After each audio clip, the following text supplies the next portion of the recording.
Sur ces images diffusées par l'agence de presse russe TASS, 9 grands navires de guerre à la manœuvre.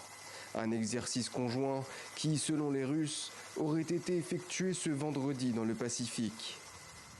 Cette zone maritime concentre les tensions. Ce matin, des manœuvres ont d'ailleurs eu lieu autour de Taïwan. Taipei évoque 42 incursions d'avions militaires chinois dans la zone de défense aérienne. Selon les médias d'État chinois, il constituerait une mise en garde après l'escale le 13 août dernier aux États-Unis du vice-président taïwanais William Lai.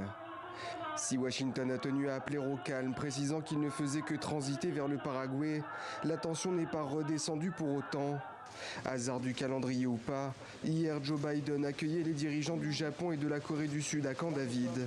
Un sommet inédit pour envoyer un message ferme à Pékin.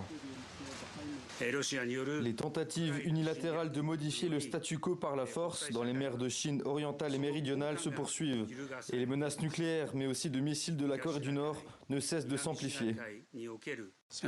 Dans les mois et les années à venir, nous continuerons à saisir ces opportunités ensemble.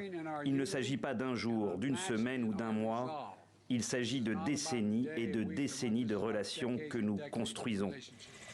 En juillet dernier, Russes et Chinois avaient effectué une patrouille aérienne conjointe au-dessus des mers du Japon et de la Chine orientale.